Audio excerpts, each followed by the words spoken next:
Chicago Sun-Times newsroom, I'm Natasha Korecki, and this is Off Message, our weekly political talk show. Joining me this week is our columnist, Mary Mitchell.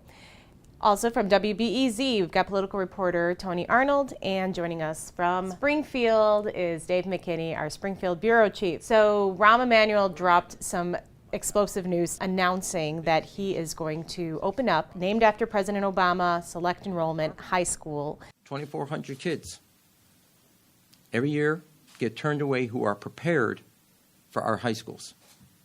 And we are not prepared for them. Well, we're going to be prepared for them.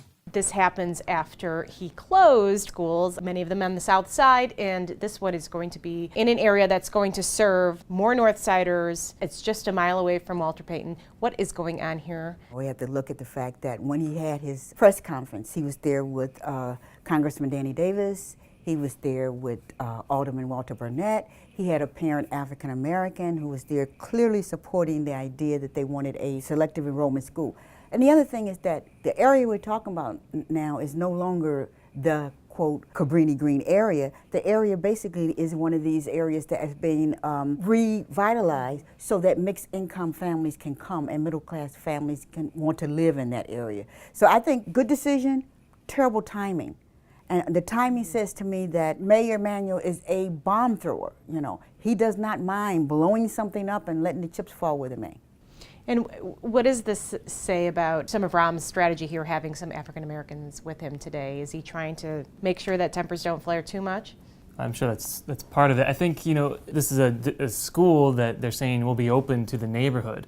And so Mary's right that there's a new Target over there, and an Apple store. So the area has changed tremendously. To open it up to the neighborhood, students in this selective enrollment school, it's very in demand, and there's just not the seats for them. So to announce it the way that he did, name it after the president of the United States of America in this very splashy way, you know, give it this flashy name. It's going after the base. Now, technically, that does violate a policy of CPS, right? Not to name a school after someone who is still living. That's what I thought. You know, I was really surprised by that. I was like, they're actually going to break their own rules. But I also think that it's kind of hard to complain against a Barack Obama school. I mean, who's going to get up and say, we don't want Barack Obama school in our neighborhood? Nobody's going to say that.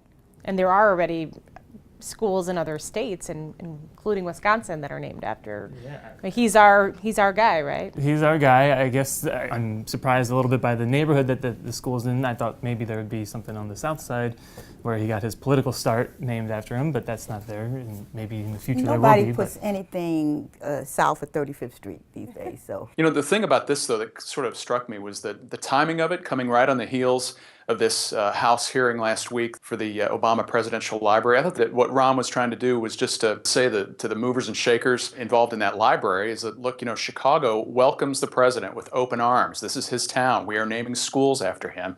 We want his library here. I mean, that's sort of my takeaway from it. Well, that's interesting. You think that would help being in the running for the library? Well, I don't know if it helped with being in the running, but it also shows that the mayor is committed to making sure that there is a huge presence for Obama in Chicago, and that we remain at the forefront. We're going to have the schools, we're going to have the library, we're going to get a hospital maybe. No, we're going to get a couple of parks. I mean, that's going to happen. Okay, well, let's shift a little bit here. There were a couple events this week involving Republicans who were trying to reach out a little bit more with minorities, and that included Rand Paul, who said that Republicans do abysmally in Chicago, and that's somewhere where he can maybe make gains. We had that immigration event. We called it the Mount Rushmore of Republican politicians in Illinois. So what's going on here? Why are Republicans finally discovering minorities? Is this a new strategy, Dave? And I think it's just smart political strategy on the part of Republicans to do that. But you know, if you look historically at what the party has really not been able to do over time, you know, we don't see any minority Republicans holding elected office in Illinois. I mean, the one exception I can think of right now in the Illinois House is State Representative John Anthony from Plainfield. But it's smart strategy, and I think for Rauner to really score in the governor's race on that, he's going to have to be, spending a lot more time in Chicago than he's doing right now. One thing that was interesting that Rand Paul was saying while he was here was that Democrats take the African American vote for granted, that they say, well, blacks will always be with us no matter what, we don't have to do anything. And his argument was, well, what have you done for me lately? Do you think that Well, here's the thing that's disturbing me about this whole conversation. That is, whenever there is an election, black people certainly become the group that is used, okay? We don't know what's going to happen after election.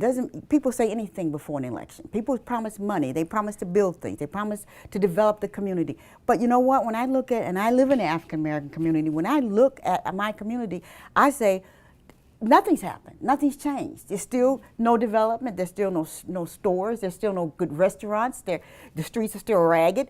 I think that African American voters are much more sophisticated than that, and I think they will look at, are you going to support a black person if that person wants to run for office? Are you going to really invest in the community beyond, after the election, are you really going to be there to invest? I think that's the key there. And we're seeing this play out a little bit locally, and especially in the governor's race, and Bruce Rauner. He's been reaching out to Reverend James Meeks. Successfully, right? Successfully. He talked to an immigration crowd this week, and you're seeing sort of the national rhetoric around the Republican Party of how they need to diversify, and Bruce Rauner trying to take that vice. I've seen billboards in parts of the city that Republicans don't normally go into, for Bruce Rauner. Do you think that there's enough discontent in the minority vote that they are looking elsewhere, that they're willing to maybe take a risk with, God forbid, a Republican? I mean, it would really be a tightrope for Rauner to be able to wade very deeply into social issues, but if he could throw a bone maybe to some of the black churches and the Catholic Church on social issues, that might come into play. Our colleague Mark Brown had a great column in the Thursday paper that basically laid out what the winning strategy for Republican gubernatorial candidates going back to Jim Thompson has been, and that's to reach the 25% threshold in Cook and Chicago, and that clearly is on the minds, I think, of the Rauner people in devising this entire strategy of targeting minority voters. And on that note, Pat Quinn in 2010 only won a couple of counties and still was able to beat Bill Brady. If you get that Chicago vote, you can take the entire state. Some of those votes. You're not going to. He might be able to sway a few ministers to. Come on, you're the one who said the chicken dinners. He's the chicken dinner guy. But he might be able to sway a few ministers, but that is not going to equate. It's going to take a lot for voters in the African American community to actually pull that lever for Republican. Okay, with that, let's shift a little to quotes of the week. Why don't we start with you, Mary? I'm going to start with the whole violence issue, the frustration that people are feeling when it gets warm, and then you have 35 people shot and 7 or 8, 9, 10 people killed. The mayor really summed it up this week and really expressed it this week when he said, I am done making these phone calls. I have no words to say anymore. I mean, that is a sad, sad commentary, but I think that's what a lot of people are feeling in those communities. Very powerful. Tony. Bruce Rauner this week made some robocalls telling residents that a pension bill affecting some city workers should be vetoed. And in the robocall, Bruce Rauner said, this should be a no-brainer. Okay, and I'm going to piggyback onto the Rauner rift this week, and out of Rahm's office, they used Bruce Rauner's words that we've heard so many times right back at him because of those robocalls, and said he is already acting like a career politician. And Dave McKinney. Well, this week, Democrats from across Illinois converged on Springfield, and they voted to re-elect Mike Madigan to another 4-year term as the state chairman of the Democratic Party of Illinois. And it was nearly a unanimous vote. The one no vote was from State Senator Michael Noland, an Elgin Democrat. And he stood up and said he respectfully had to cast a vote against the speaker. And he didn't really elaborate much on why that was, but in almost like a scene out of The Godfather, Madigan was asked about that afterwards, and Madigan said, I would expect in due time, Mr. Noland will be one of those seconding my nomination. So we shouldn't expect his bills to get moved anytime soon?